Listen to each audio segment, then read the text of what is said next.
Vamos a continuar con el capítulo de infecciones del sistema nervioso y el día de hoy vamos a revisar algunos hongos y algunos virus que infectan el sistema nervioso.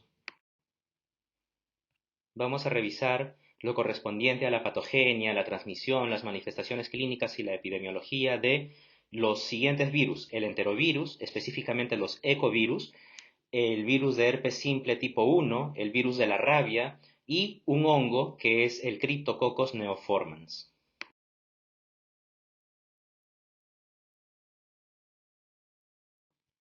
El presente caso clínico nos indica lo siguiente. Durante un periodo de 4 semanas, en el mes de agosto, en un condado rural del medio oeste de Estados Unidos, 29 personas, entre los 9 y los 15 años, presentaron un inicio súbito de fiebre, cefalea, rigidez de nuca y fotofobia, ¿no? Entonces, nuevamente, si hablamos de rigidez de nuca, si hablamos de fotofobia, debemos enfocarnos en el sistema nervioso. Algunos pacientes habían tenido diarrea durante algunos de los días previos a la cefalea. Entonces, los datos que nos llaman la atención y que también se reflejan en la sección de examen físico son rigidez de nuca, cefalea, fotofobia, ¿correcto? Entonces, ya vamos direccionándonos hacia un caso correspondiente al sistema nervioso central. Las posibles causas pueden ser relacionadas a meningitis aséptica o viral. En estos casos puede deberse a una infección por enterovirus, por el virus de la parotiditis o puede deberse también por causa del virus del herpes simple tipo 2. También podría ser una meningitis no viral, fúngica, tuberculosa, parasitaria, etcétera, o meningitis bacteriana. Entonces, los criterios a considerar son los siguientes. Se debe considerar la posibilidad de meningitis. Se debe excluir primero las formas más graves de la meningitis, que son las que son ocasionadas por bacterias, ¿no? Esas son las formas más graves, debido a su alta mortalidad. A menudo, la distinción inicial entre meningitis bacteriana y viral no es sencilla. La meningitis viral se debe sospechar cuando se produce un brote durante los meses de verano. Y recordemos el caso de arriba, decía que el brote se desarrolló en el mes de agosto. El mes de agosto en Estados Unidos, que es en donde ocurre el caso, es un mes de verano. Entonces aquí nos indican que la meningitis viral se debe sospechar cuando se produce un brote en verano, especialmente en jóvenes menores de 15 años. Esta predilección estacional de algunos virus, por ejemplo los enterovirus, proporciona una clave muy valiosa para el diagnóstico. Las causas no infecciosas son infrecuentes y no se consideran hasta que se hayan descartado otras etiologías.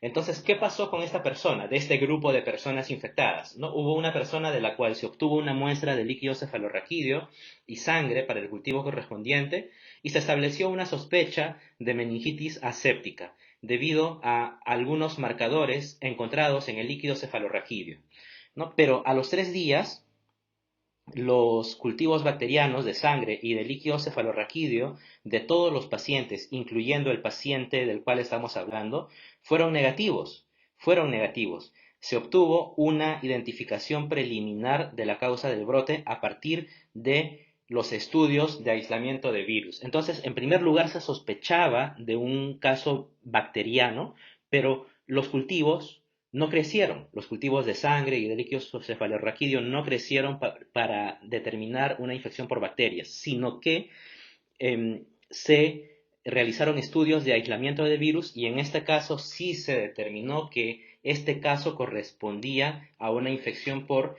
enterovirus.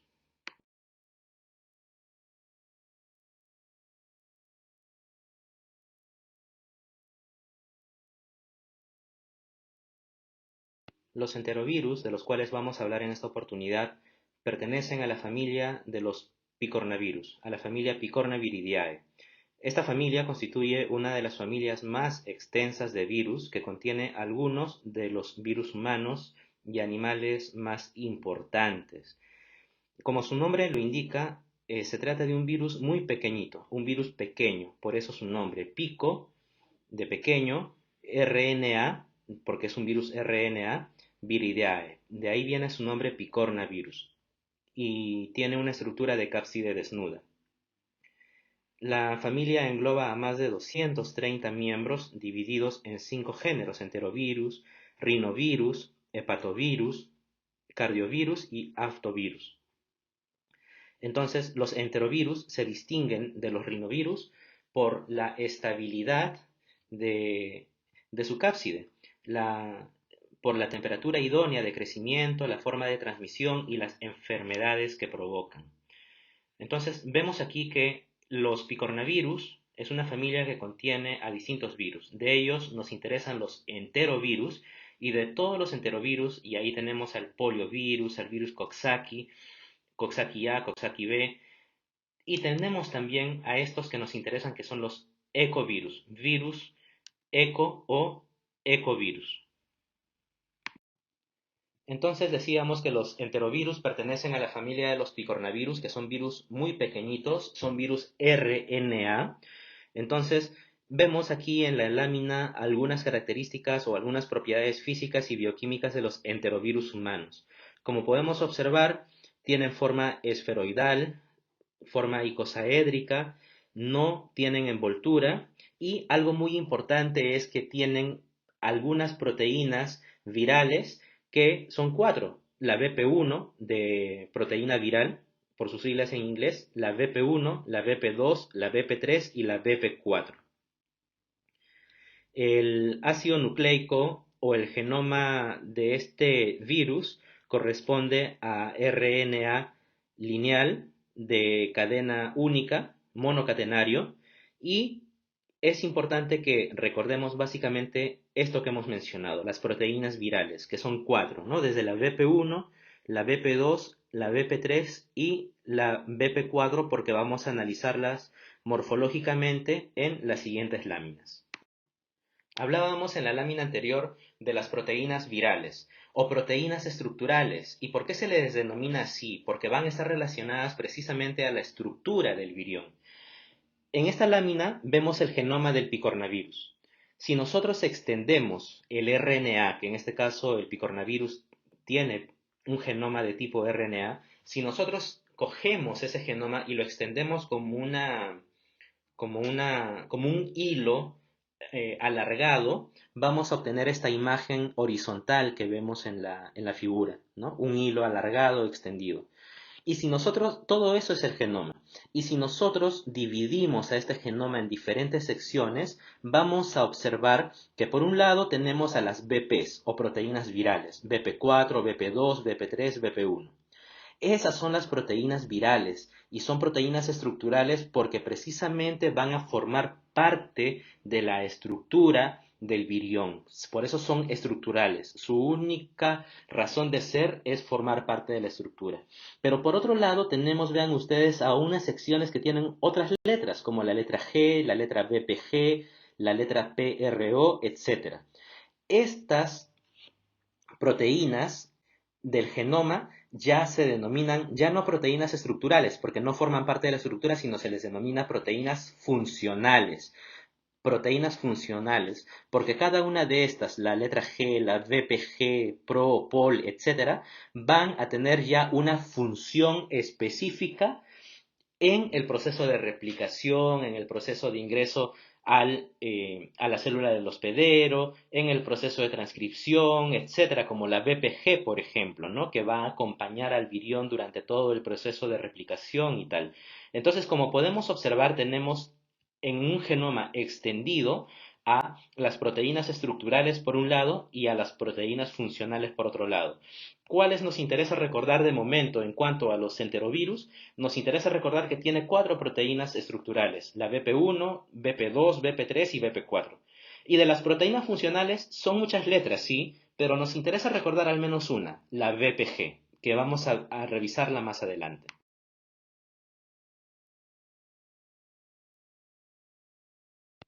Y respecto a la transmisión de los enterovirus, tenemos aquí nosotros una, unas líneas que nos describen cómo es esa transmisión. En realidad, la transmisión se produce por la vía fecal-oral, ¿no? Cuando hay higiene deficitaria, pañales sucios, especialmente en las guarderías, en los jardines de niños y tal.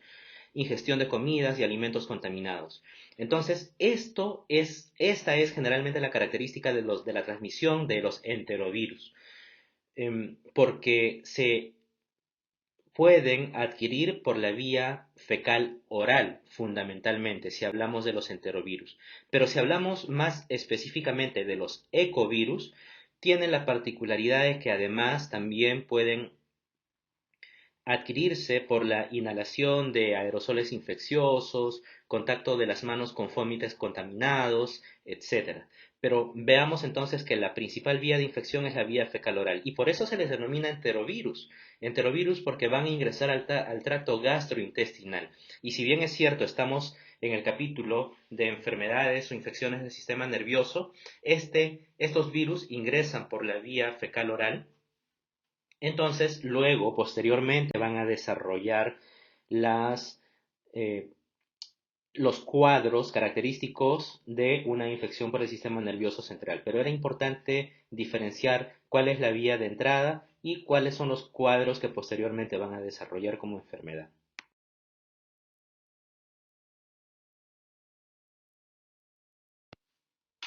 Observamos en esta imagen la estructura de los picornavirus.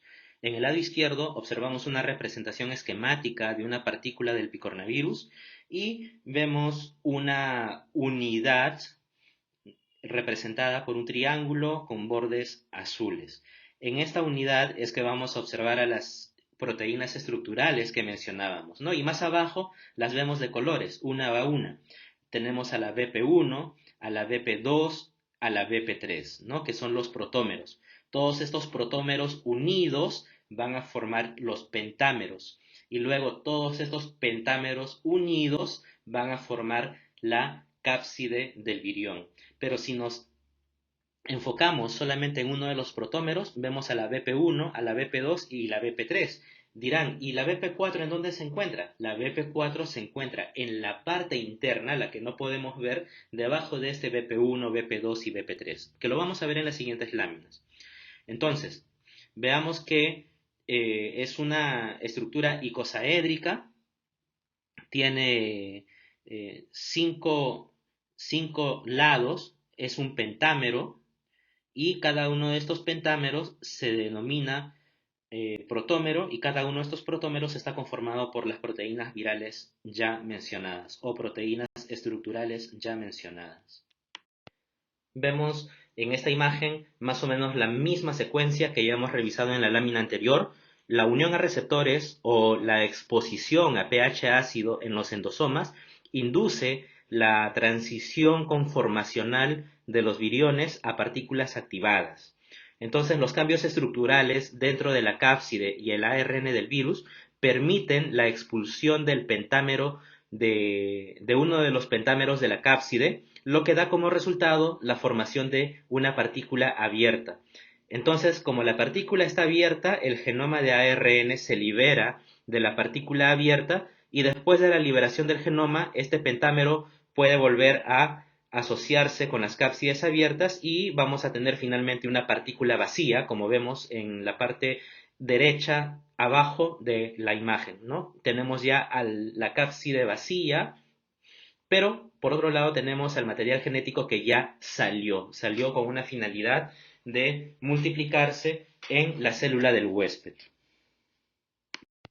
Este es el ciclo de vida de los enterovirus. Vemos cómo en la parte superior izquierda vemos la llegada de este virus de cápside desnuda que va a interactuar con el receptor correspondiente de la célula del hospedero, se va a internalizar en la célula por endocitosis y una vez que se encuentra rodeado por el endosoma, esta cápside va a dejar una puerta abierta, va a abrir una especie de espacio para liberar, vean ustedes cómo sale el genoma ARN, cómo sale el genoma como una culebrita, y este genoma ARN se va a liberar en el citoplasma para iniciar ahí el ciclo de replicación del genoma de ARN. Este genoma se va a convertir en una poliproteína después del ciclo de replicación, en una poliproteína, y esa proteína va a ser escindida en distintas proteínas que conforman la poliproteína. Esas proteínas son las proteínas estructurales de los enterovirus y las proteínas no estructurales también de los enterovirus. Entonces se van a empezar a fabricar, ¿no?, a partir de esa poliproteína, distintas proteínas estructurales, no estructurales, para que luego, como vemos en el lado izquierdo, esas proteínas estructurales vemos cómo los colores se van formando, van tomando forma para formarse las nuevas cápsides, ¿no? Se forman primero los pentámeros, se forman luego los proviriones, y mientras tanto, por el otro lado, vean ustedes cómo de la organela de replicación van saliendo también ya listos, ¿quiénes? Van saliendo listos los nuevos ARN. Entonces se encuentran los nuevos ARN con las nuevas cápsides que se acaban de formar, se integran y tenemos ahí entonces la formación de un virión maduro. Virión maduro que va a poder salir de la célula por dos vías, por una vía no lítica o por una vía lítica, causando daño a la célula, destruyendo la célula, causando lisis celular. Pero vean ustedes lo sencillo que es en realidad este ciclo de replicación de los virus ARN dentro de la célula. Cabe destacar que una de las proteínas estructurales muy importantes es la proteína llamada BPG. Esta proteína BPG actúa como cebador o como primer para la replicación del ARN. Una vez que el ARN se liberó en el citoplasma, esta proteína, vean ustedes cómo le va a acompañar durante todo el ciclo de replicación, y precisamente lo que va a hacer es eso, le va a ayudar a completar todo el ciclo de replicación al genoma. Esa es una importante función de esta proteína no estructural llamada BPG. Vean ustedes esta imagen encontrada en una cueva, en una piedra que data del año de los años 1500 a 1300 antes de Cristo, ¿no? Y representa a un hombre joven que, como ven ustedes, en los miembros inferiores observamos que tiene una pierna más acortada, más flácida, más delgada, y que es una característica típica de las infecciones por enterovirus, específicamente por el poliovirus, y que la imagen representa a la parálisis asociada con la poliomielitis, con la enfermedad de la poliomielitis. Como podemos observar en este esquema, es una representación esquemática de la patogénesis de la poliomielitis, y vemos que evidentemente adquirimos el virus porque ingerimos el virus por la vía alimentaria. Recordemos, ingerimos el virus por la vía alimentaria o por la vía fecal oral. De esa manera es que nos infectamos, y vamos a tener pues que primero va a haber una fase alimentaria en donde el virus va a establecerse en la orofaringe o en la garganta o en el intestino, ¿no? Hasta ahí estamos hablando de una enfermedad netamente entérica o gastrointestinal. Pero luego, y cabe destacar que en esta etapa vamos a encontrar el virus en las heces. Es posible encontrar rastros del virus en las heces. Pero luego vamos a tener la posibilidad de que estos virus que están en el tracto gastrointestinal van a transportarse hacia las placas de Peyer, o si bien en el caso de la orofaringe van a establecerse en las amígdalas, ¿no? O en las amígdalas o en las placas de Peyer. Entonces, en estos casos ya estamos iniciando la fase linfática de la enfermedad, a partir de la cual el virus va a tener la posibilidad de introducirse en el sistema sanguíneo, iniciándose así la fase virémica.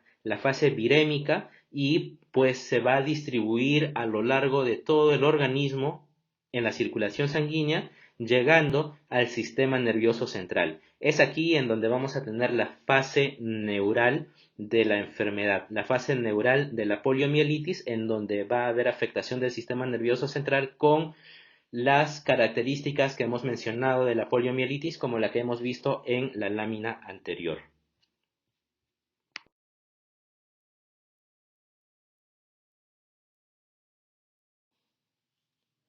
Vemos en esta lámina a las diferentes manifestaciones clínicas de las infecciones por diferentes tipos de enterovirus, ¿no? Pueden ser virus Coxsackie, pueden ser ecovirus, poliovirus, etcétera. Pero enfoquémonos fundamentalmente en los ecovirus, ¿no? Como vemos, los ecovirus están más relacionados a la aparición de meningitis aséptica, de meningoencefalitis, a la presencia de parálisis o de paresias, a la presencia de exantemas macular. Entonces, son los ecovirus los que nos interesan en esta lámina, y podemos observar cuáles son las afectaciones o las manifestaciones clínicas relacionadas a estos patógenos. En esta otra lámina podemos ver también cuáles son los síndromes neurológicos asociados con los enterovirus, porque la afectación del sistema nervioso central evidentemente es una complicación y es de las complicaciones más comunes de las infecciones por enterovirus. Entonces, los síndromes de la enfermedad del sistema nervioso central por enterovirus son diversos y cada síndrome puede ser causado por muchos enterovirus diferentes. Los síndromes asociados con virus infecciosos específicos que se muestran en esta tabla son una especie de guía para poder determinar el agente causante para cada caso clínico.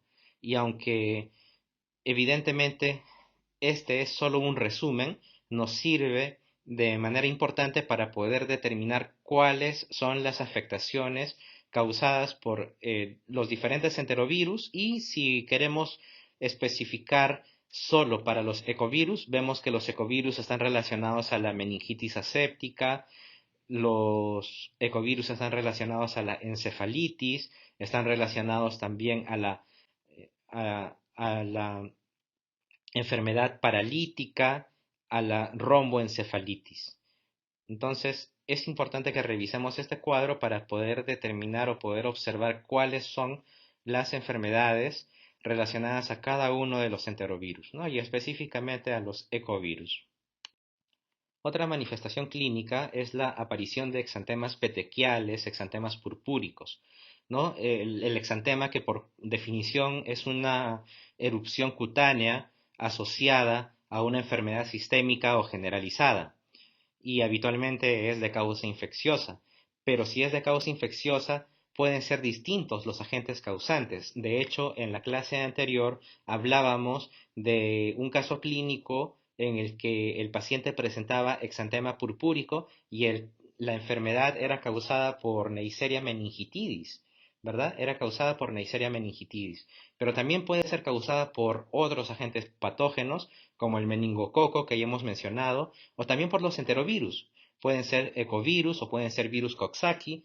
También puede ser ocasionado los exantemas petequiales por los parvovirus. Pueden ser ocasionados por algunas reacciones a algunos medicamentos, entre otras causas. Entonces, es importante que mencionemos que estos exantemas purpúricos no son exclusivos de un solo agente o de una sola causa, sino que pueden ser distintas las causas que producen este tipo de manifestaciones. En esta lámina observamos lesiones cutáneas purpúricas por meningococo en la piel, ¿no? Correspondería sobre todo al caso que veíamos en la clase pasada, ¿no? Por meningococo. Son lesiones cutáneas purpúricas por meningococo. Pero eso en el lado izquierdo. Pero en el lado derecho vemos lesiones cutáneas también, pero de la denominada enfermedad mano-pie-boca. Estas lesiones son ocasionalmente purpúricas. Estas lesiones son más bien ocasionalmente purpúricas, pero los agentes etiológicos de esta enfermedad más van a corresponder a virus, a enterovirus, ¿no? Entonces podemos establecer una diferenciación que si bien es cierto, no es del todo mm, severa entre bacterias y virus, sí nos ayudan a tener una orientación general entre la diferencia de la aparición de lesiones purpúricas para el caso de bacterias como meningococos y la aparición de lesiones no purpúricas como es el caso de la enfermedad mano-pie-boca, que más están referidas a agentes causantes de tipo virales como los enterovirus.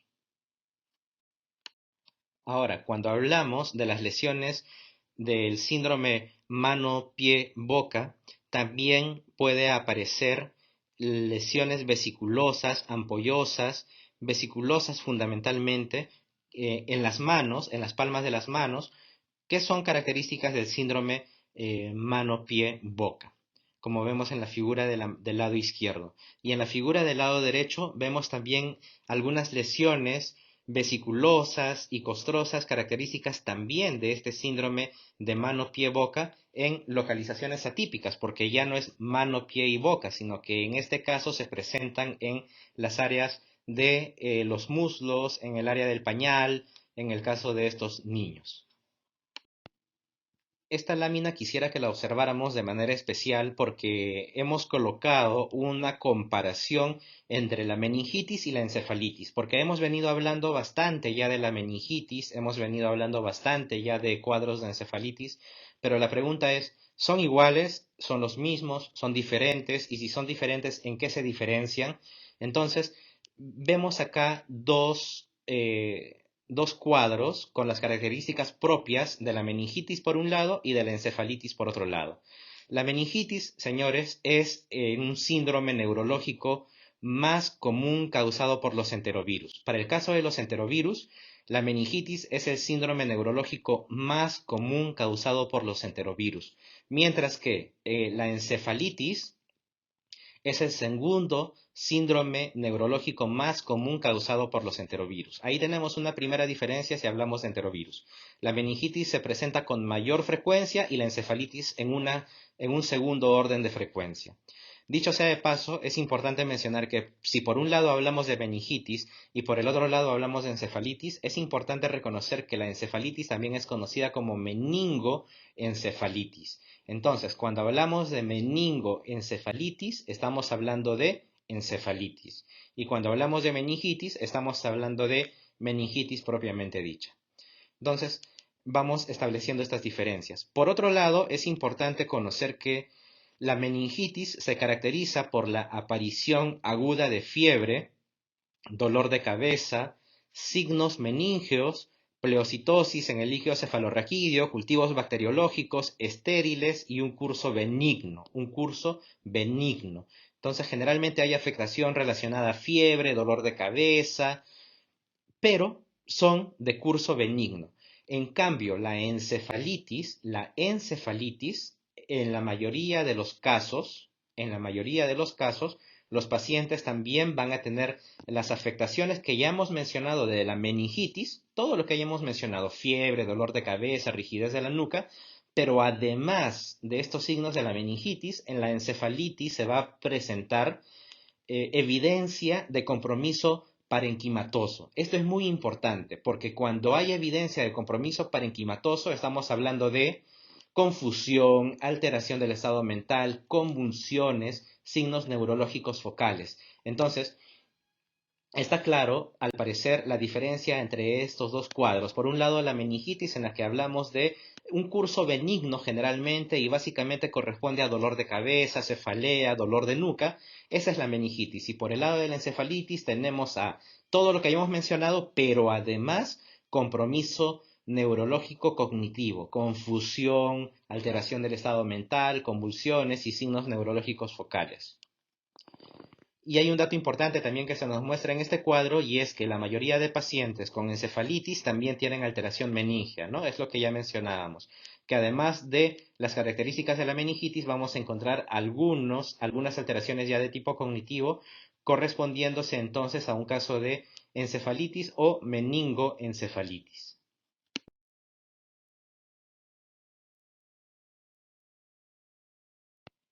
Respecto a datos epidemiológicos, hemos considerado colocar esta lámina que corresponde a un estudio realizado en Paraguay respecto a pacientes con sospecha de meningitis por enterovirus, ¿no? Fueron 203 pacientes y básicamente este cuadro nos muestra pues la distribución de los casos por edad, ¿no? La distribución de los casos por edad.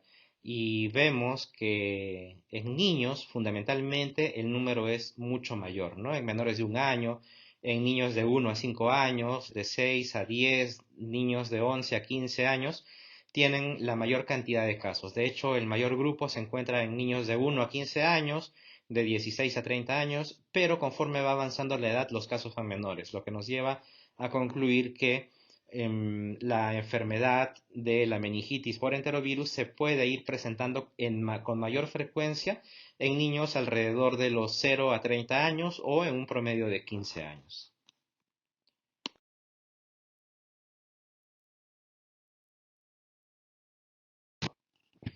El siguiente caso clínico nos relata que los familiares de un hombre de 56 años comienzan a preocuparse cuando notan cambios en su personalidad.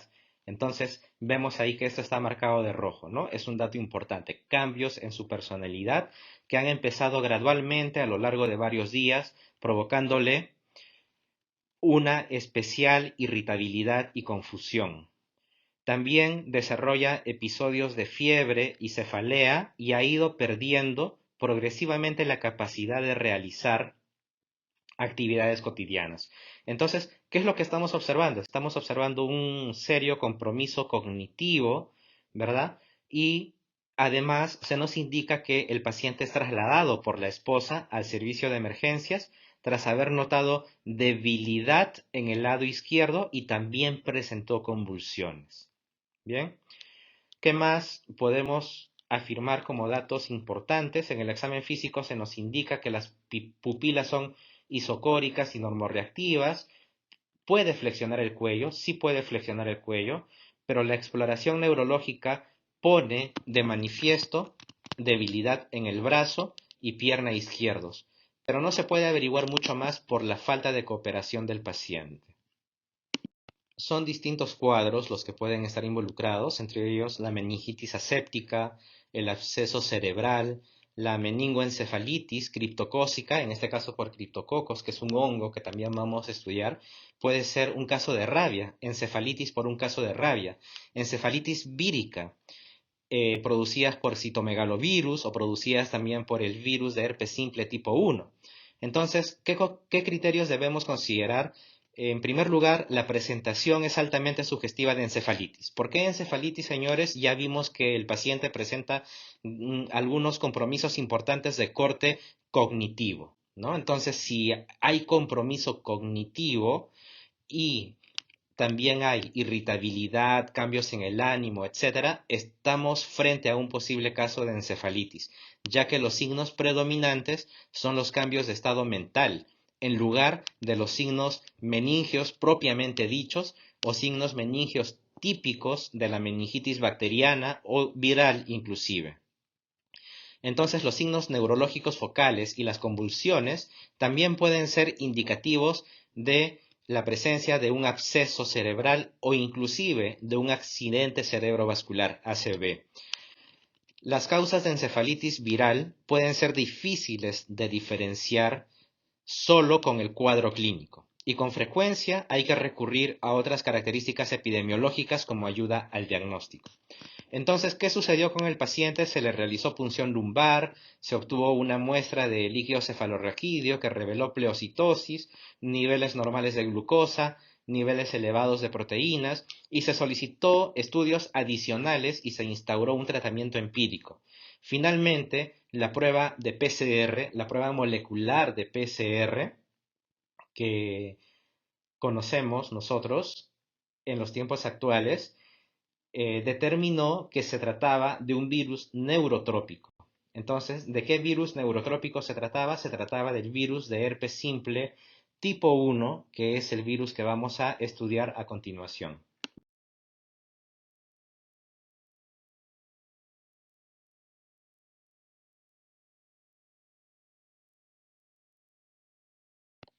Los virus herpes son distintos virus herpes y vamos a estudiarlos de manera secuencial conforme vayamos revisando los distintos capítulos de la asignatura, porque tenemos en primer lugar al virus herpes simple tipo 1, tipo 2, luego tenemos a los citomegalovirus, luego tenemos al virus de la varicela zoster, entre otros distintos virus de herpes. Pero los más conocidos generalmente son el virus herpes tipo 1 y el virus herpes tipo 2. Y es que estos virus herpes simple tipo 1 y tipo 2 son miembros de la gran familia de los virus herpes. Se clasifican en varias subfamilias, en realidad en tres subfamilias, la de los alfa herpes virus, junto con la varicela zoster, es decir, en la subfamilia de los alfa herpes virus encontramos al virus simple o al virus herpes simple tipo 1, al virus herpes simple tipo 2 y al virus de la varicela zoster. Estos virus son reconocidos por su ciclo reproductivo corto.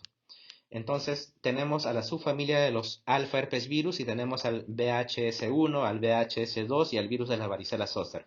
Luego tenemos a los beta herpes virus que los vamos a estudiar más adelante. Luego tenemos a los gamma herpes virus, etc. Pero en este caso estamos hablando de los alfa herpes virus, en donde encontramos al virus herpes simple tipo 1, al virus herpes simple tipo 2 y al virus de la varicela zoster. Estos virus, decíamos, presentan un ciclo reproductivo corto, se caracterizan por la destrucción rápida de las células del huésped y por la capacidad de establecer la latencia dentro de los ganglios sensoriales. Entonces, esto es un dato importante, porque estos virus tienen la capacidad de permanecer en fase de latencia durante mucho tiempo, Y otro dato importante es que, aunque no se excluyen entre sí, el virus herpes simple tipo 1 es conocido por causar las lesiones orofaciales, ¿no? Cuando hablamos de las lesiones herpéticas en la boca o en la zona orofacial, generalmente corresponde al virus de herpes simple tipo 1 y también eh, puede ser causante de cuadros de encefalitis en niños y en adultos. Mientras que, por otro lado, el virus herpes simple tipo 2, que vamos a estudiar más adelante todavía, es causante más bien del herpes genital. Y lo vamos a estudiar más adelante cuando hablemos de las infecciones del tracto genitourinario, al virus herpes simple tipo 2. En este caso nos interesa el virus herpes simple tipo 1, que es el que está más relacionado a las lesiones orofaciales, pero más allá de eso está relacionado también a la aparición de cuadros de encefalitis en niños y en adultos.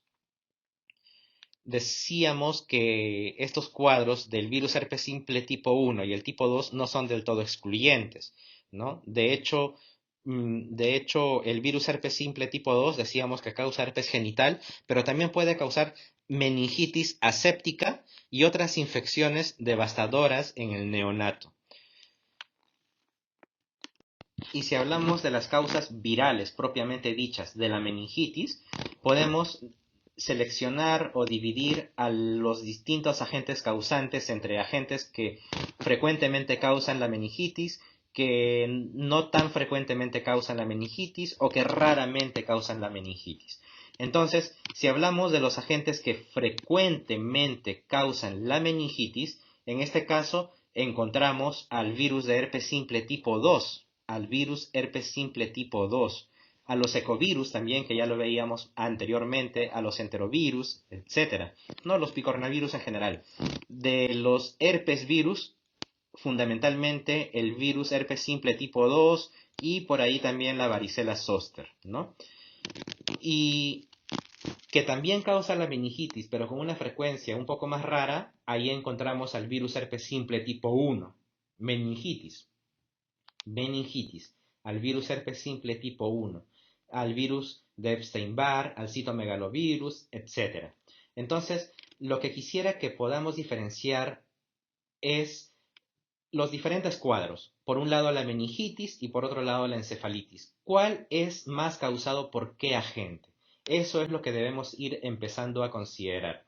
Entonces, estos cuadros nos están ayudando seguramente a poder esclarecer cuáles son esas diferencias, porque a veces son diferencias muy finas, pero es importante que podamos deslindar la meningitis de la encefalitis y posteriormente determinar cuáles son los agentes bacterianos que pueden causar tales cuadros y cuáles son los agentes virales que pueden causar tales cuadros y si los causan, con qué frecuencia los causan, porque como vemos, pueden ser de frecuencia frecuente, valga la redundancia, o puede ser de frecuencia no tan frecuente o de frecuencia rara.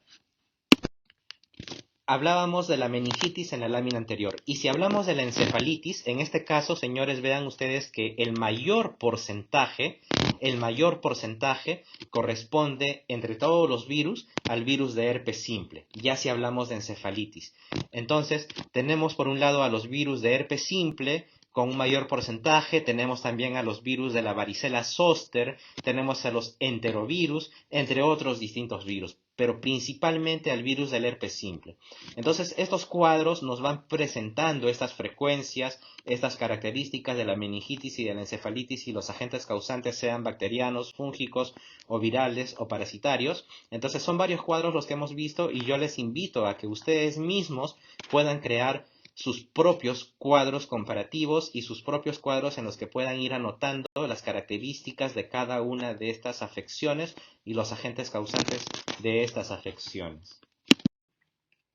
Vemos entonces en esta lámina la estructura del virión del virus herpes simple tipo 1. Como vemos, es un virus que tiene una cápside en la parte interna, pero además es un virus con envoltura externa. Y es un virus con envoltura externa que entre la envoltura y la cápside va a presentar esta zona intermedia que es el tegumento, ¿no? De color verde oscuro y que este tegumento en realidad está conformado o corresponde a una capa amorfa que contiene proteínas y que separa a la cápside y a la envoltura externa. Y que la cápside, como se encuentra ya adentro de toda esta estructura, toma el nombre de nucleocápside, protegiendo a su vez al material genético del virus herpes simple que, a diferencia de los ecovirus o de los enterovirus que revisábamos anteriormente, en este caso el material genético ya no es RNA, como en el caso de los enterovirus, sino es un material genético que corresponde a DNA.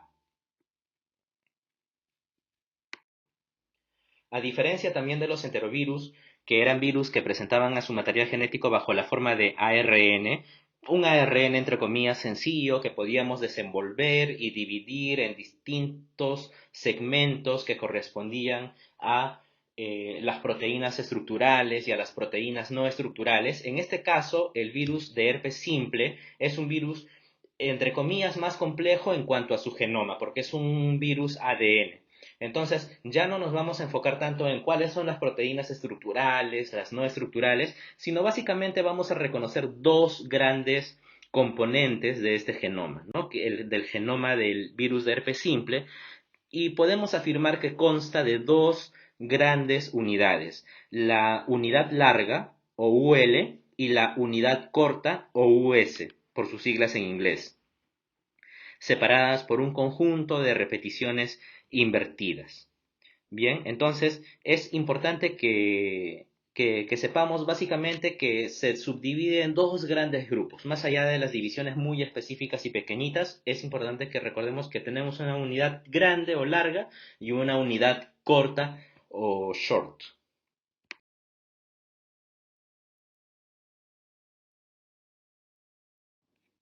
En esta lámina podemos observar algunas características del virus de herpes simple, tipo 2, pero también es importante que le añadamos, como le hemos añadido, las características del virus herpes simple tipo 1, ¿no? Porque en realidad son virus que generalmente se les estudia de manera conjunta. El virus herpes simple tipo 1, que es el que estamos revisando de manera específica ahora, es un virus que se presenta o que cuando una persona está infectada se presentan pues estas erupciones o estas lesiones en la superficie orofacial, mientras que el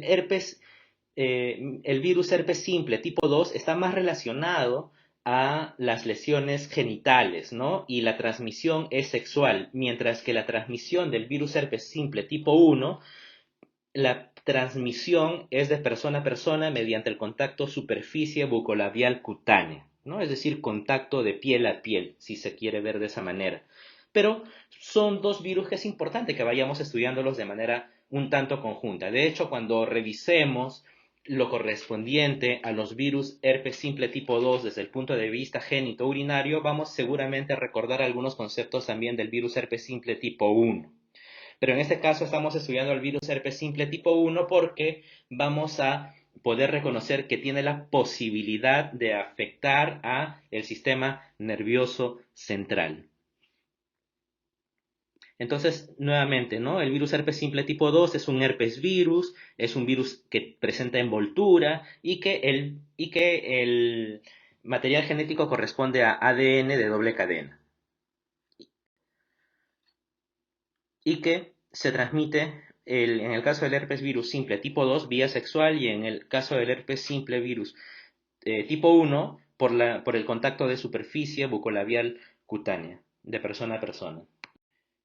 Esta publicación nos dice algo muy interesante también respecto al herpes simple o al virus de la herpes simple y a la encefalitis causada por este virus. Y nos dice que la encefalitis por el virus herpes simple tipo 1 es más frecuente en adultos y la encefalitis por herpes simple tipo 2 es más frecuente en neonatos debido a la transmisión de madre a hijo del herpes simple tipo 2 durante la labor o el trabajo de parto.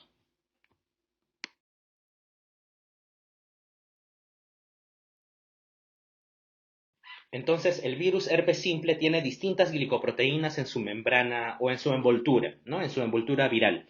Y estas glicoproteínas son distintas, la glicoproteína D, la glicoproteína C, la D, etc. Pero en esta lámina hemos marcado las cuatro que nos interesa recordar fundamentalmente, que son la glicoproteína B, la glicoproteína D de dedo, luego la glicoproteína H y la glicoproteína L. Ellas están fundamentalmente relacionadas con la entrada y la fusión viral. De hecho, existen por lo menos 12 glicoproteínas, ¿no? Si las contamos, son por lo menos 12 glicoproteínas y muchas de las cuales juegan un papel importante en la entrada y en la salida del virus. Pero nos interesa recordar por lo menos estas, B, la D, la H y la L, que las vamos a observar de manera gráfica en la siguiente lámina. En esta lámina observamos un esquema general de la infección por el virus herpes simple tipo 1 o tipo 2, ¿no? Porque generalmente van a compartir el mismo tipo de ciclo de vida y lo que nos interesa en realidad observar aquí es que el virión, que vemos también una estructura del virión, una estructura básica de este virión en el cuadrado con líneas azules, y observamos que este virión que está compuesto por el material genético, luego la cápside o nucleocápside, luego el tegumento y las glicoproteínas. Las glicoproteínas son de suma importancia porque son las que al llegar a unirse o al llegar a nivel de la superficie de la célula del huésped, el virión, son estas glicoproteínas las que van a ser reconocidas por los receptores de la célula del huésped.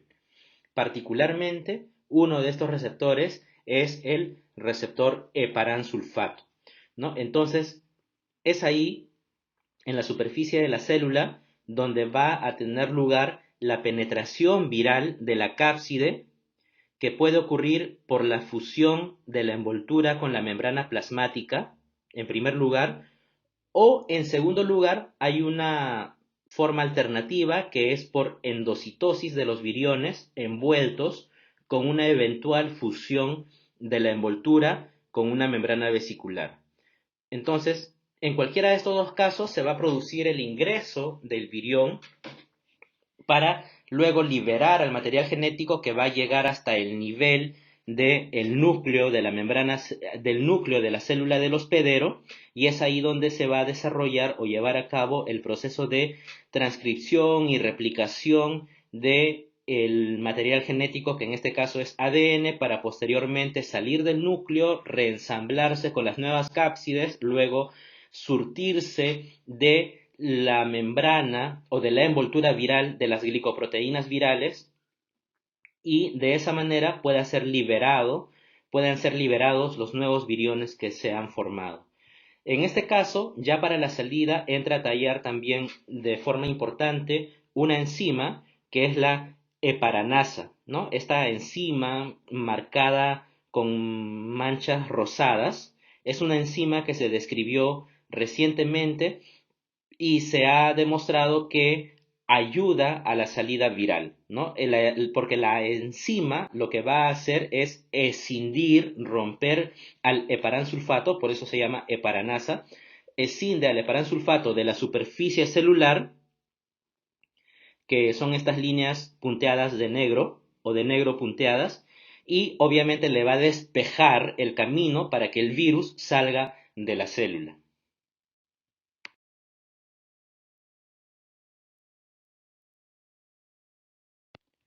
Decíamos también que el virus herpes simple tipo 1 tiene alta afinidad por causar infecciones en el sistema nervioso central.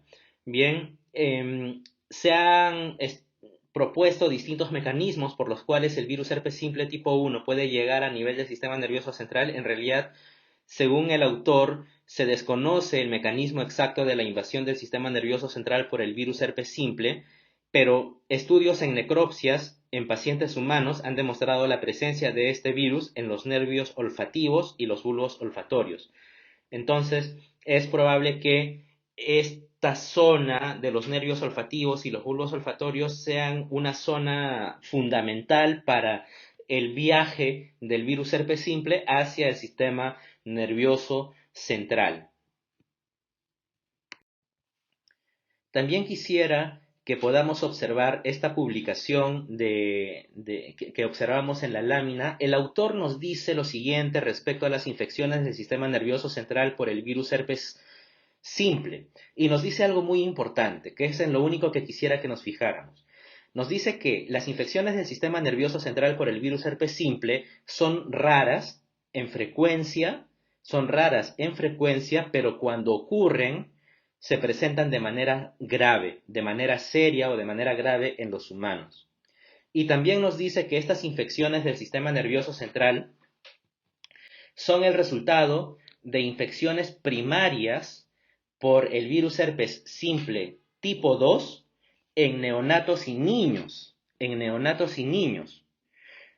Pero también pueden ser el resultado de virus herpes simple tipo 1 reactivados en adultos. Entonces ahí vemos una diferencia entre niños y adultos. Estas infecciones del sistema nervioso central pueden ser el resultado de infecciones primarias por herpes simple tipo 2 en niños o pueden ser resultado de la reactivación de infecciones por virus herpes simple tipo 1 en adultos.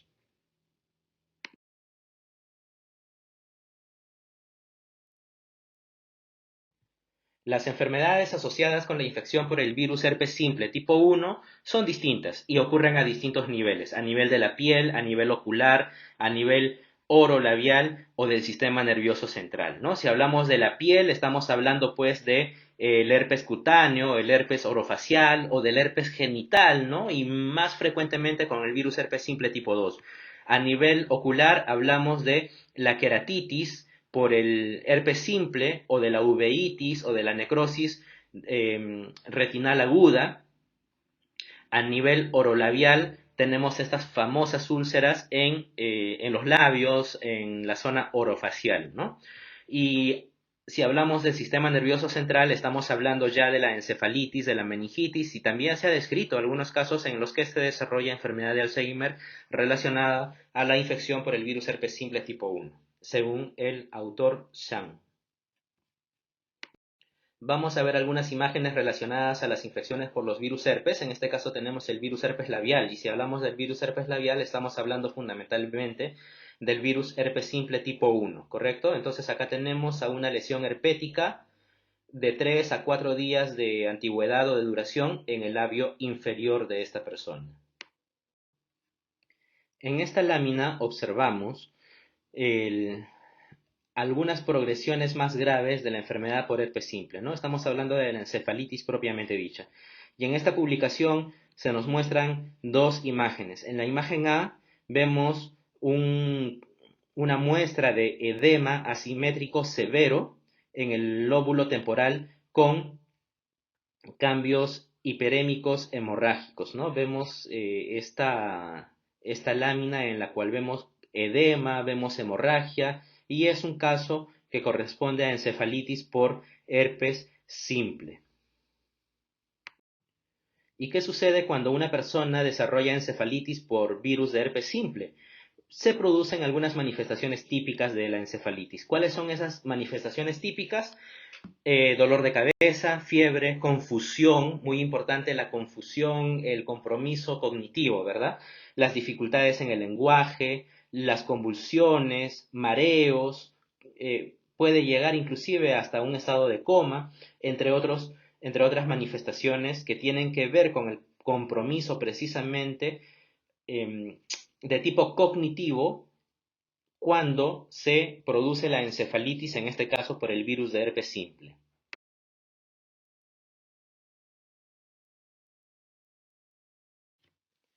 En esta lámina podemos observar el pantallazo de un paper que corresponde a un estudio prospectivo multicéntrico, ¿no?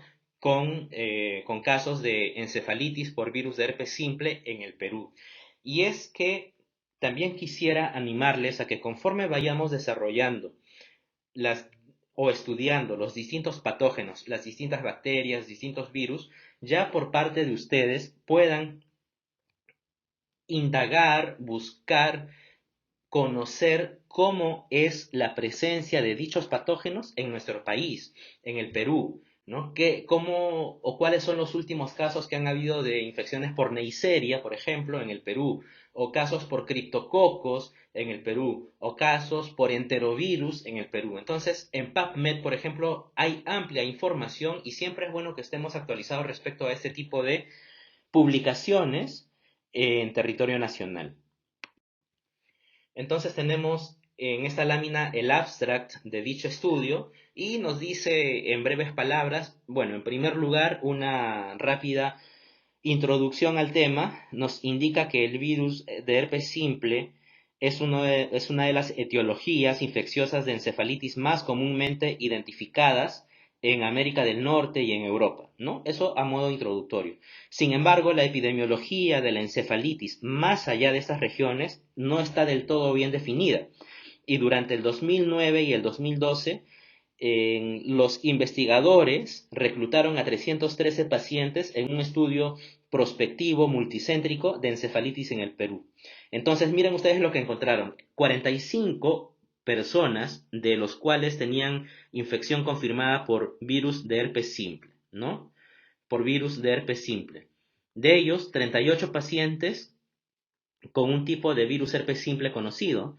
El 84% tenía virus herpes simple tipo 1 y el 16% tenía virus herpes simple tipo 2, ¿no? Entonces son algunos datos que ya nos permiten ir de alguna manera conociendo la frecuencia y la presencia de estas patologías en territorio nacional, ¿no? Entonces es importante que podamos ir verificando cómo se comportan estas enfermedades en nuestro país.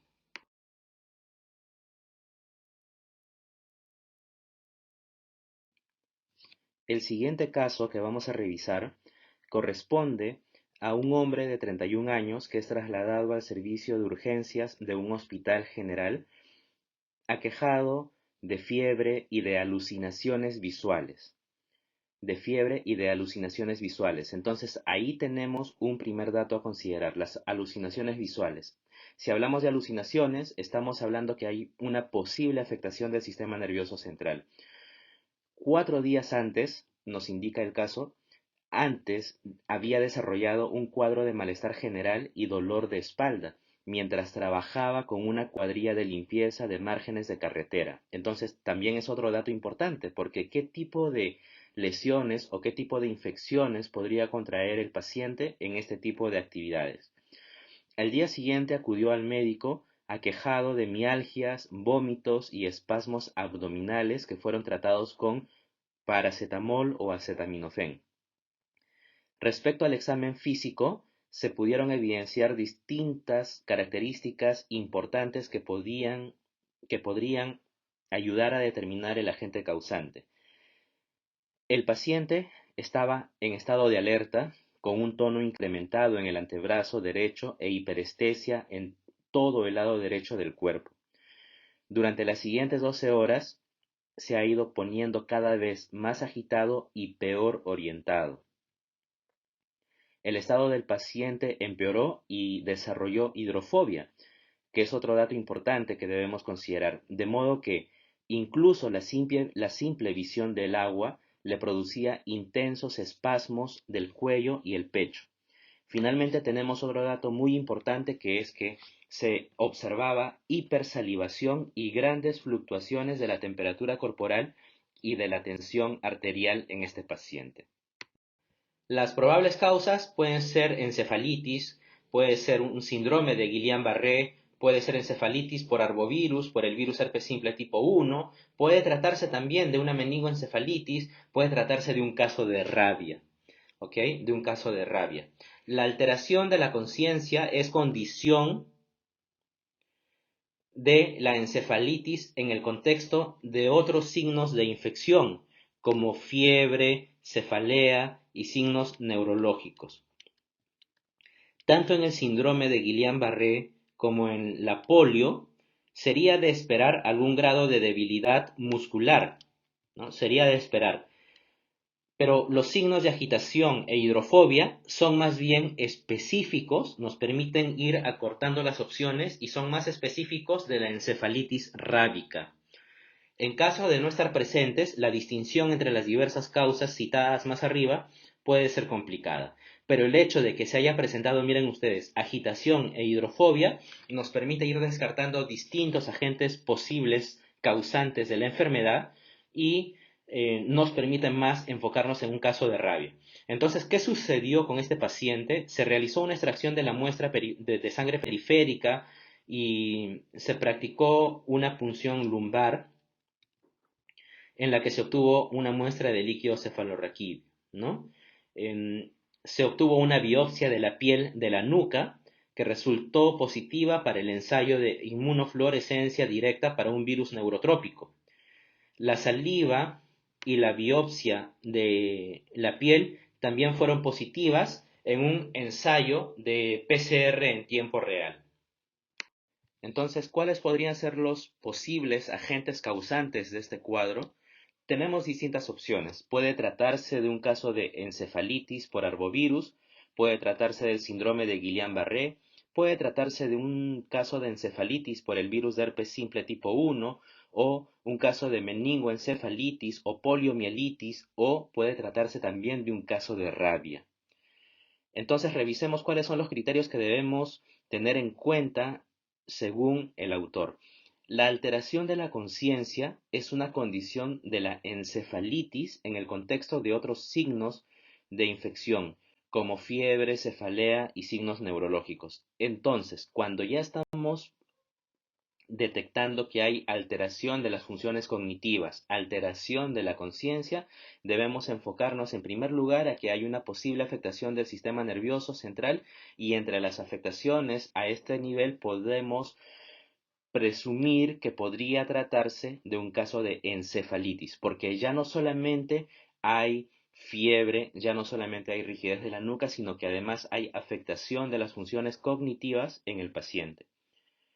Por otro lado, nos indica el autor que tanto en el síndrome de Guillain-Barré como en la polio sería de esperar algún grado de debilidad muscular. Y también es importante recordar que los signos de agitación e hidrofobia son más bien específicos de la encefalitis rábica. Entonces, el hecho de que se haya presentado hidrofobia en este paciente nos indica, o es un indicador casi seguro, de que, acompañado obviamente de los demás signos y síntomas, es un indicador casi seguro que podría tratarse de un signo de un caso de encefalitis rábica.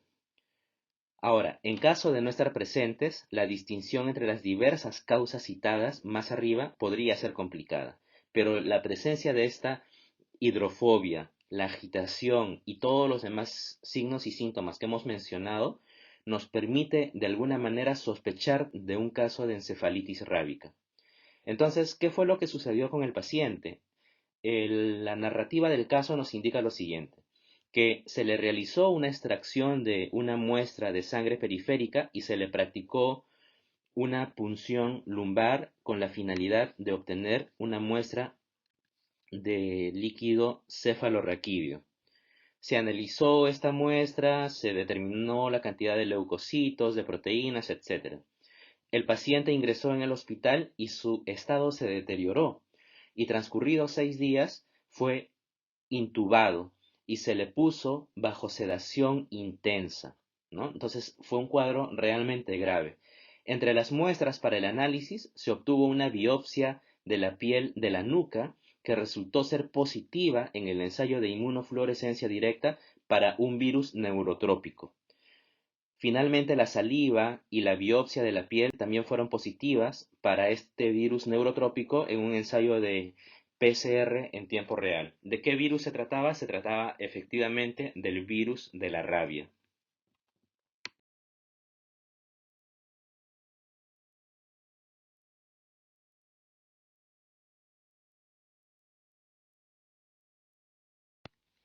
En esta imagen podemos observar la forma característica del virión del virus de la rabia. Tiene una forma característica de bala, asemeja a un proyectil, a una bala, y es característica del virus de la rabia. El virus de la rabia pertenece a la familia Rhabdoviridae y pertenece al género de los lisavirus. Los lisavirus son virus con genoma ARN negativo, ARN en sentido negativo. Y ese ARN en sentido negativo lo vemos abajo, en la imagen de abajo, horizontalmente, vemos extendido ese genoma de ARN, esa cadena de ARN. Y vemos en colores cada una de las fracciones estructurales que este genoma va a codificar. Vemos en primer lugar la primera de las 5 proteínas que codifican los lisavirus, como el virus de la rabia. En primer lugar tenemos de color amarillo, vean ustedes qué gráfico se nos presenta esto. En color amarillo vemos a la nucleoproteína, en color amarillo, la proteína N. En segundo lugar vemos a la fosfoproteína, que la vemos de color morado. En tercer lugar vemos a la proteína de la matriz, en color verde. En cuarto lugar vemos a las glicoproteínas, que las vemos de color anaranjado. Y en quinto lugar vemos a esta proteína denominada proteína ARN polimerasa grande, por sus siglas en inglés, ¿correcto? L proviene del inglés large, pero en español podemos denominarla como proteína ARN polimerasa grande. Es una polimerasa de ARN grande, ¿correcto? Entonces, estas 5 proteínas forman la estructura del virus de la rabia. Pero vean ustedes, el ARN genómico, es decir, el ARN como tal, es importante que recordemos que se va a encapsidar fuertemente con 2 de estas 5 proteínas, con la nucleoproteína y con la fosfoproteína. Este conjunto de ARN más nucleoproteína más fosfoproteína forman la ribonucleoproteína o conocida con sus siglas RNP.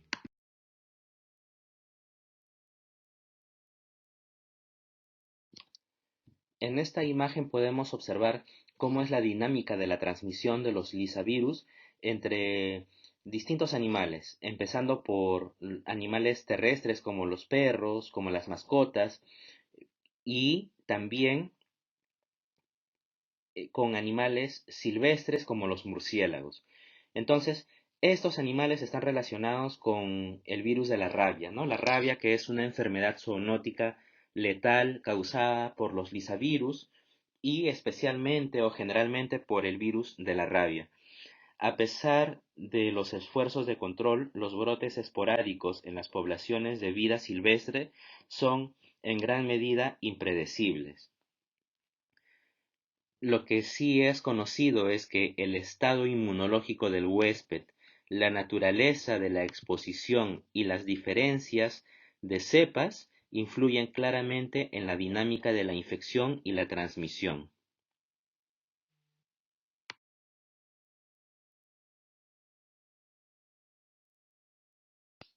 Otro aspecto muy importante que debemos establecer y recordar en las infecciones del virus de la rabia es que hay una secuencia de pasos desde que el virus ingresa al organismo. ¿Cómo es que ingresa? Ya lo sabemos, ¿no? Por la mordedura de animales infectados, que pueden ser los perros o que también pueden ser los murciélagos en zonas silvestres y tal, pero fundamentalmente los perros. Entonces, ¿qué es lo que sucede? ¿Cómo es que ingresa el virus a nuestro organismo y cómo es que se disemina hasta los niveles del sistema nervioso central para producir las afectaciones neurológicas, las afectaciones de tipo cognitivo y las complicaciones de la enfermedad? Entonces, tenemos un primer paso, vamos adelantándonos respecto a la patogenia, un primer paso en el cual con la mordedura de un perro el virus es inoculado en la piel y una vez que es inoculado en la piel, evidentemente va a haber afectación del músculo esquelético. Luego, en segundo lugar, vamos a tener que a nivel muscular en la zona afectada se va a producir la replicación viral, la replicación del virus de la rabia. En tercer lugar, el virus se va a unir a los receptores de nicotínicos de acetilcolina en las uniones neuromusculares. En las uniones neuromusculares, el virus se va a unir a los receptores nicotínicos de acetilcolina. ¿Qué es lo que sucede a continuación? El virus va a atravesar o va a viajar dentro de los axones en los nervios periféricos mediante un transporte retrógrado a través de los axones. Entonces va a viajar por la vía retrógrada, es decir, de la superficie del cuerpo hacia el sistema nervioso central a través de los axones. Luego vamos a tener en quinto lugar la replicación del virus en las neuronas motoras de la médula espinal y el rápido ascenso a el nivel cerebral. El rápido ascenso al nivel cerebral. Una vez que llega al cerebro, en sexto lugar tenemos que tenemos ya una infección propia del cerebro o de las neuronas cerebrales con el consecuente o con la consecuente disfunción neuronal. Ya a este nivel vamos a observar las complicaciones de tipo neurológicas, de tipo neuronales y en último lugar vamos a tener que va a haber una diseminación a lo largo las, de los nervios hacia las glándulas salivales, hacia la piel, hacia la córnea y hacia otros órganos, ¿no? De tal manera que se van a evidenciar mucho más aquellos signos y síntomas que corresponden a los estadios graves y casi letales ya de la enfermedad. En esta imagen podemos apreciar de una manera mucho más clara la interacción que hay entre las células del músculo esquelético y las células neuronales para el traspase de los viriones de la rabia de las células del músculo esquelético hacia las células neuronales. Tenemos como un elemento muy importante a los receptores de acetilcolina nicotínicos, que lo que van a permitir también es no solamente reconocer la llegada del virión del virus de la rabia, sino también permitir que se puedan acoplar, que se puedan juntar a este nivel en las células musculoesqueléticas y de esa manera van a estar disponibles para ser reconocidas más fácilmente por ya otro receptor en la contraparte que es la neurona, y estamos hablando de esta estructura denominada NCAM, que va a ser quien va a acoger al virus de la rabia, pero ya por parte de la neurona. De esta manera se produce el traspase de este virión del músculo esquelético o de la célula del músculo esquelético hacia la célula neuronal. va a ingresar el virus de la rabia intacto y va a iniciar su viaje a través de todo el axón. Y como sabemos, este transporte se denomina transporte retrógrado porque se está dirigiendo hacia el sistema nervioso central. Y una vez que el virión llega a nivel del soma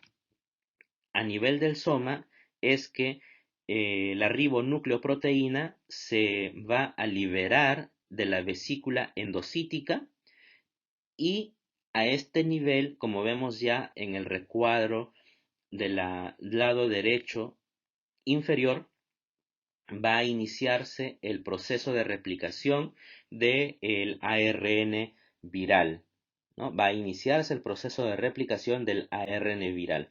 Tenemos que se libera la ribonucleoproteína, inicia el proceso de transcripción, de traducción, etcétera, ¿no? Interacciones con el aparato de Golgi y finalmente vamos a tener nuevos ARN que van a recuperar las envolturas, la cápsida en primer lugar, las envolturas, las nuevas ribonucleoproteínas, se va a formar el nuevo virión del virus de la rabia y finalmente va a salir de estas neuronas o de este soma neuronal hacia otras neuronas, pero ya un mayor número de virus de la rabia porque en el soma ya se multiplicaron y van a invadir de esa manera nuevas neuronas y van a avanzar de esa manera hacia el sistema nervioso central por la vía retrógrada hasta llegar al nivel cerebral e iniciar las actividades y complicaciones que ya hemos mencionado en las láminas anteriores.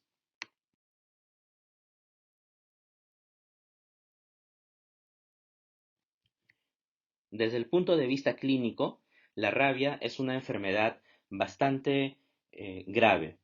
Cuando se presenta es una enfermedad bastante grave y generalmente, dependiendo de muchos factores, evidentemente, entre ellos el sistema inmune del paciente, pero a veces, a pesar del sistema inmune del paciente, los casos pueden terminar en la muerte del paciente. Entonces, vemos una línea de tiempo en la cual podemos observar cuáles son los diferentes eventos que van sucediendo desde el día cero o la exposición del paciente.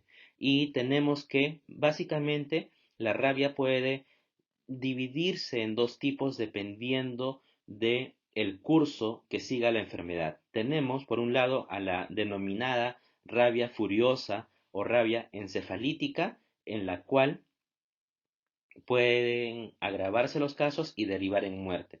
Por otro lado, también tenemos a la rabia paralítica, que también puede derivar en muerte. Y cada una de ellas, ambas, tienen distintas presentaciones o distintas características del curso de la enfermedad.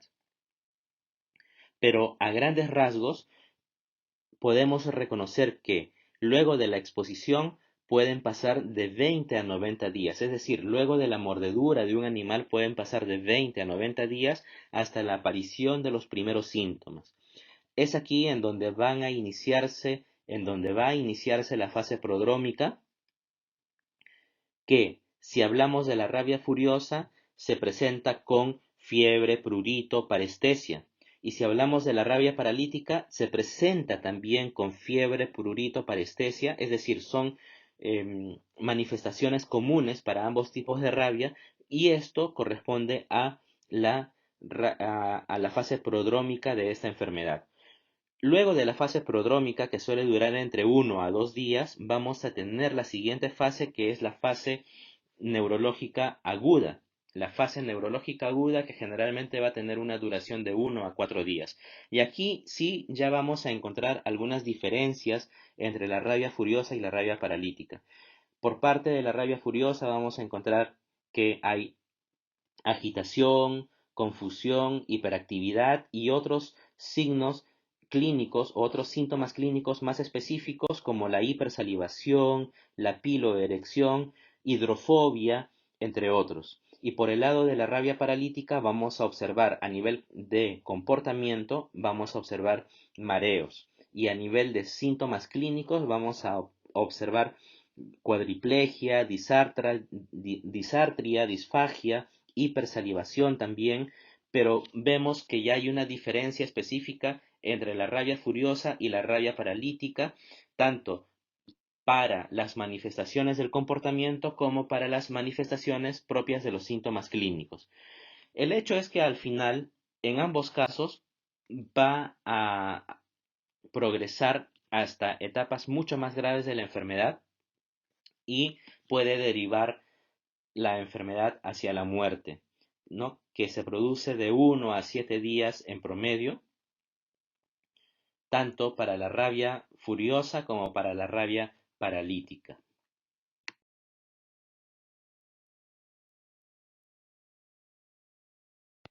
En esta lámina que es presentada por Fisher podemos observar también algunos datos interesantes respecto a la distribución continental de los animales reservorios de los lisavirus. Entonces, tenemos que, por ejemplo, en Sudamérica, los principales animales que van a actuar como reservorios de estos virus son los perros, en primer lugar, también los zorros, por ejemplo, los zorros, em, por su nombre en inglés fox, ¿no? Entonces son los perros y los zorros los animales que principalmente van a tener la posibilidad de morder a un humano y de transmitir el virus de la rabia mediante esta acción. En otros lugares o en otras zonas geográficas o en otros continentes ya entran a tallar más bien otro tipo de animales como los coyotes en Norteamérica o por ejemplo los murciélagos, ¿no? En otras zonas de otros continentes.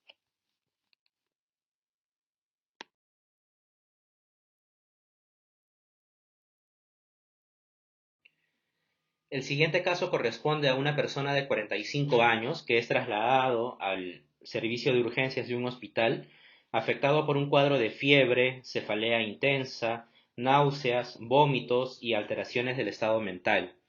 Que se habían presentado, todo este cuadro se había presentado de manera progresiva a lo largo de las 2 últimas semanas. El paciente había sido diagnosticado también de infección por VIH 2 años antes y no recibía en ese momento tratamiento antirretroviral. El examen físico, por su parte, nos muestra o nos describe que el paciente presentaba rigidez de nuca y también un signo de kerning positivo, ¿no? Es decir, que flexionaba el cuello al flexionar la rodilla, ¿no? Este signo famoso de kerning.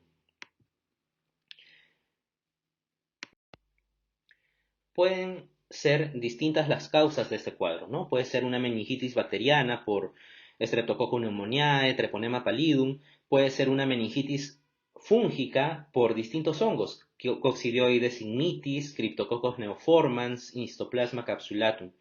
Puede deberse también o puede corresponder a un cuadro de meningitis viral, ¿no? Por ejemplo, por el virus herpes simple. Pero lo cierto es que la meningitis bacteriana clásica suele tener una presentación más aguda y grave que la descrita en este caso. También es verdad que en los pacientes con SIDA, Cryptococcus neoformans es la causa más frecuente de meningitis. La tuberculosis también es un diagnóstico importante a considerar debido a que es mucho más frecuente en los pacientes con SIDA que en otros grupos de población. Pero también otro dato importante es que otros hongos son causa infrecuente de meningitis, ¿no? Y las meningitis de origen viral no suelen durar tanto tiempo. Entonces, ¿qué sucedió con este paciente? Se tomaron muestras de líquido cefalorraquídeo, de la sangre, para estudios microbiológicos y finalmente fue con una preparación de líquido cefalorraquídeo con tinta china que terminó dando la confirmación del diagnóstico y que se trataba precisamente de una infección por Cryptococcus neoformans. Finalmente, respecto a las enfermedades del sistema nervioso central, vamos a hablar de un hongo muy importante, que es el Cryptococcus neoformans.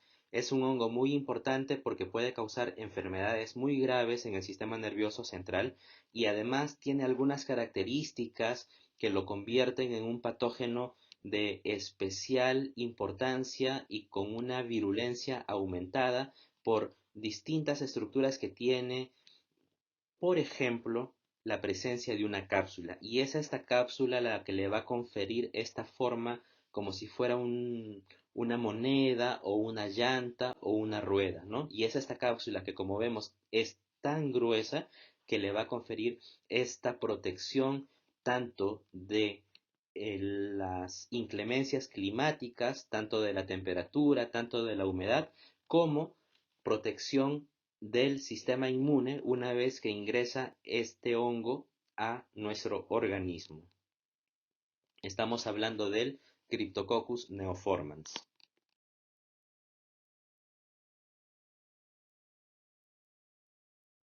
Vemos en este cuadro las infecciones por hongos invasivos y vemos que estos hongos invasivos pueden actuar a nivel de distintos sistemas, a nivel cardíaco, a nivel pulmonar, a nivel del sistema nervioso central, que es el sistema que nos interesa en esta oportunidad. Y si hablamos del sistema nervioso central, vemos que condiciones importantes que pueden ser producidas por estos hongos, o una de estas condiciones es la meningitis, en este caso la meningitis fúngica, ¿no? Porque es causada por un hongo.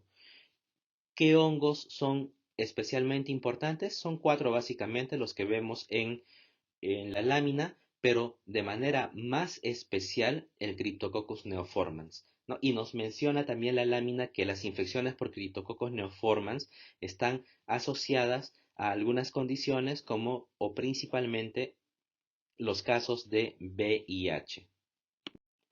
Esta lámina en realidad nos va a permitir a manera de preámbulo recordar cómo son las estructuras bacterianas de las bacterias gram negativas, las bacterias gram positivas que ya hemos estudiado en las sesiones anteriores, también algunas estructuras bacterianas un poco más complejas como el caso de las micobacterias que vamos a estudiarlas más adelante cuando hablemos por ejemplo de Mycobacterium tuberculosis o cuando hablemos de Corynebacterium diphtheriae. Pero estas imágenes nos permiten entender de alguna manera cómo son las conformaciones de estas estructuras bacterianas, pero nos permite compararla también con las conformaciones de las estructuras de la pared celular de los hongos, como observamos en el panel D, ¿no? Que corresponde a la pared a la pared externa, a la pared celular de los hongos en este caso, que de manera similar como los demás patógenos bacterianos, tiene en primer lugar una membrana celular, pero más bien se va a caracterizar porque encima de la membrana celular van a existir distintas estructuras propias de los hongos. En general, una capa de quitina, una capa de beta-glucano, algunas manoproteínas. Entonces vemos que ya hay unas o algunas diferencias entre la pared celular de los hongos y las que corresponden a la de las bacterias, sean gram negativas, gram positivas o sean micobacterias. Podemos afirmar entonces que una gran diferencia, por ejemplo, que no está presente en las bacterias es la presencia de la quitina, es la presencia de la capa de glucano o beta-glucano, es la presencia de algunas proteínas o manoproteínas para el caso de los hongos. Decíamos entonces que además de las clásicas estructuras de las paredes celulares de los hongos, como la capa de quitina, la capa de beta-glucano, sea el beta-glucano 1,3 o beta-glucano 1,6, además de las capas de mananos, en el caso de Cryptococcus neoformans vamos a observar en la parte más externa la presencia de una cápsula que es tan grande que cuando observamos este hongo al microscopio podemos visualizarlo de esta manera, ¿no? Con una cápsula sumamente grande que parece como si fuera una rueda que está rodeando, valga la redundancia, a la célula del Cryptococcus neoformans, ¿no? Entonces, en esta imagen observamos a este hongo, a Cryptococcus, en una tinción de tinta de India y las flechas indican precisamente la cápsula de la célula fúngica, ¿no? Lo grande que es la cápsula de esta célula fúngica.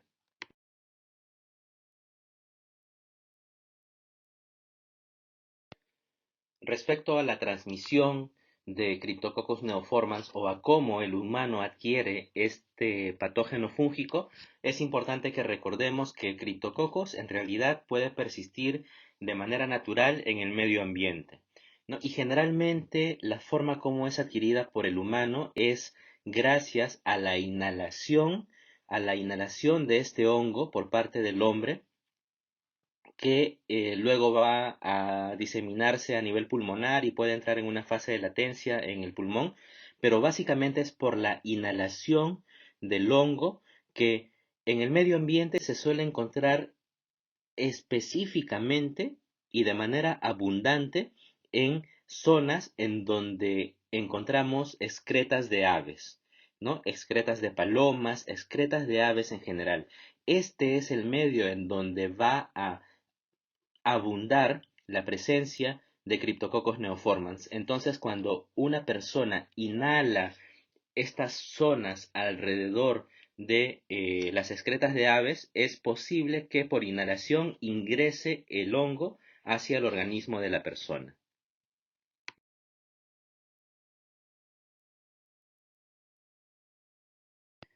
Entonces, Cryptococcus va a ser un patógeno que evidentemente si ya tiene una protección importante por parte de la cápsula, si además la pared celular está ampliamente revestida de distintas estructuras que le confieren características de complejidad. Además de todo esto, el patógeno va a tener la posibilidad de formar o de secretar factores de virulencia criptocócicos. Entre ellos tenemos, para empezar, a la cápsula del lipopolisacárido. En segundo lugar tenemos a la lacasa, tenemos a la ureasa y tenemos a la fosfolipasa B, ¿no? Que son enzimas criptocócicas que juegan un rol importante en la patogenia de este hongo. Decíamos en las láminas anteriores que Cryptococcus neoformans puede ser inhalado por una persona y una vez que es inhalado llega hacia el nivel de los pulmones, específicamente a nivel de los alvéolos pulmonares. En esta región o en esta zona es hacia donde van a dirigirse los macrófagos para ejercer su acción fagocítica, pero hay varios escenarios. Hay escenarios en los cuales dependiendo del tamaño de la célula criptocócica, las células criptocócicas pueden escapar del alveolo o también dependiendo del tamaño pueden ser destruidas por los macrófagos o en un tercer escenario pueden ser contenidas por los macrófagos, son fagocitadas y van a permanecer dentro de los macrófagos, permitiéndose de esta manera la célula criptocócica camuflarse para luego viajar hacia otras zonas del organismo como el sistema nervioso central. Y es que en realidad el mecanismo de caballo de Troya es uno de los más importantes, es uno de los más frecuentes, pero también es importante que conozcamos, que reconozcamos que Cryptococcus puede utilizar las otras dos vías, la vía transcelular y la vía paracelular. Porque si bien es cierto, desde el nivel de los alvéolos pulmonares esta célula fúngica es fagocitada y viaja por el torrente sanguíneo y atraviesa la barrera hematoencefálica, también es cierto que hay algunos casos en los que la célula criptocócica a nivel alveolar, a nivel del alvéolo pulmonar, puede liberarse del macrófago y puede atravesar o puede ingresar al torrente sanguíneo por sí sola y viajar a través del torrente sanguíneo y atravesar la barrera hematoencefálica por estas dos vías que también conocemos nosotros, que son la vía paracelular y la vía transcelular. Entonces recordemos también cuál es la diferencia entre la vía paracelular y la vía transcelular, ¿no? La vía paracelular es aquella en la cual el patógeno tiene la posibilidad de atravesar la barrera hematoencefálica, en este caso, ingresando por el medio de dos células y atraviesa la barrera hematoencefálica de esta manera. En el caso de la vía transcelular, como su nombre lo dice, trans es atraviesa toda una célula de la barrera hematoencefálica para llegar al nivel del parénquima cerebral. Entonces, son dos vías, fundamentalmente la vía paracelular por un lado, la vía transcelular y la inicial que habíamos mencionado, que es el del mecanismo de caballo de Troya.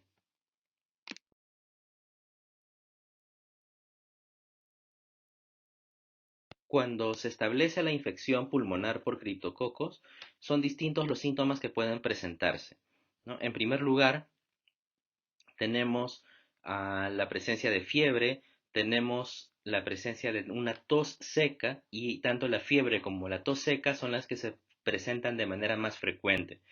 Puede aparecer disnea, puede aparecer dolor de pecho, malestar, etc. Y evidentemente son la fiebre y la tos seca los síntomas que se presentan con mayor frecuencia cuando estamos frente a una infección pulmonar criptocócica.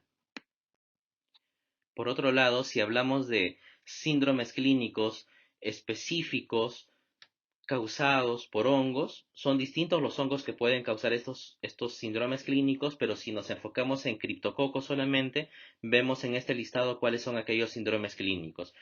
Para criptococos tenemos que puede evolucionar hacia meningitis, que puede evolucionar hacia meningoencefalitis o encefalitis, que puede evolucionar hacia infecciones diseminadas en el organismo de la persona infectada. Entonces, ¿cuáles son los principales síndromes clínicos? Podemos afirmar que por criptococo se puede producir tanto meningitis como meningoencefalitis en las personas infectadas.